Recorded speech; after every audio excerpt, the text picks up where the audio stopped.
नमस्कार, माझ्या चॅनलवर आपलं स्वागत आहे। आज आपण पौष्टिक आणि चविष्ट अशी रव्याची खीर बनवणार आहे, त्यामुळे व्हिडिओ शेवटपर्यंत बघा। चला आपण रेसिपीला सुरुवात करूया, पण त्याआधी तुम्ही चॅनलला सबस्क्राइब केलं नसेल तर पटकन सबस्क्राइब करा। खीर बनवण्यासाठी लागणारे साहित्य: दूध, रवा, काजू, बदाम, मनुके, तूप, साखर आणि वेलची पावडर। खीर बनवण्यासाठी मी 4 चमचे बारीक रवा घेतलेला आहे, अर्धी वाटी मी साखर घेतलेली आहे, काजूचे तुकडे, बदामाचे तुकडे, मनुके आणि वेलची पावडर, अर्धा लिटर दूध घेतले आणि 2 चमचे तूप। कढई गरम करण्यासाठी ठेवलेली आहे। आपली आता कढई गरम झालेली आहे। आपण आता त्याच्यामध्ये 2 चमचे तूप टाकूया।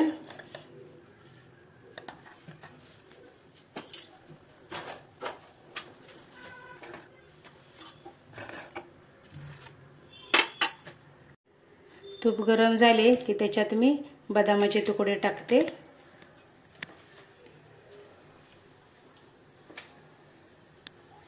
त्याच्यानंतर मी काजूचे तुकडे टाकते।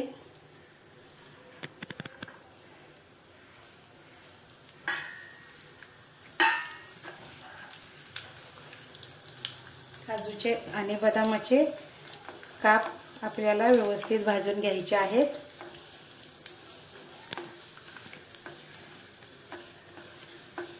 लालसर रंगापर्यंत भाजून घ्या। आणि आता मी त्याच्यामध्ये टाकणार आहे मनुके। गॅस एकदम स्लो ठेवा।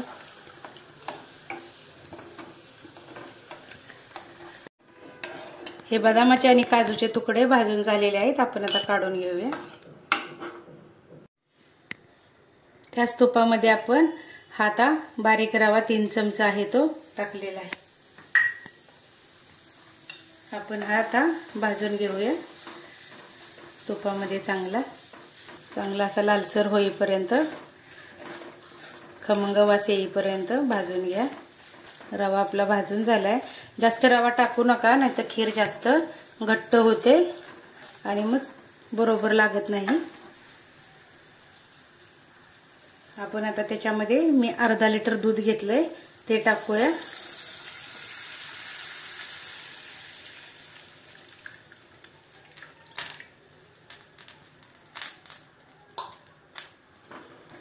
सगळं आपण मिक्स करूया। रव्याच्या गाठी होतात आणि ह्याला आपण आता उकळी आणूया।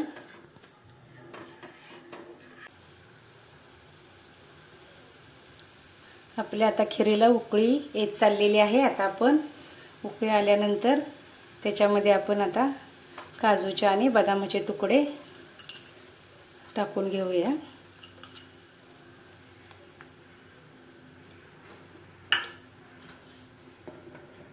मिक्स करूया हे। आता आपण त्याच्यामध्ये साखर टाकूया आणि तुमच्या आवडीनुसार तुम्हाला किती गोड लागतं त्यानुसार तुम्ही साखर टाकू शकता। पूर्ण साखर आपण हे मिक्स करूया।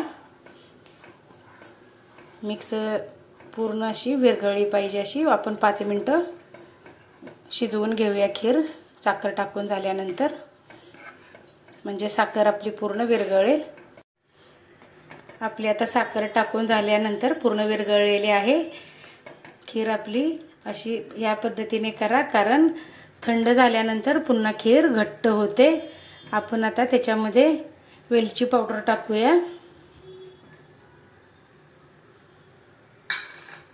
हे पूर्ण मिक्स करून घेऊया आणि वेलची पावडर नेहमी लास्ट टाकायची, शेवटी अगोदर टाकू नका। आपण आता गॅस बंद करूया।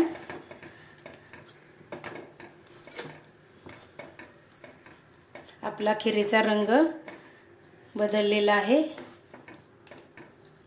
वासही खमंग सुटलेला आहे।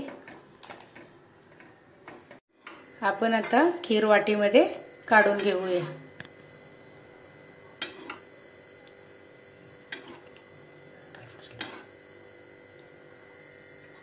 आपली खीर आता बघा कशी एकदम छान झालेली आहे। पौष्टिक आणि तुम्हीही या पद्धतीने करून बघा. तुम्हाला आजची रेसिपी आवडली असेल तर व्हिडिओला लाईक करा, शेअर करा आणि चॅनलला सबस्क्राईब केलं नसेल तर नक्की सबस्क्राईब करा. भेटूया पुढील भागात. धन्यवाद.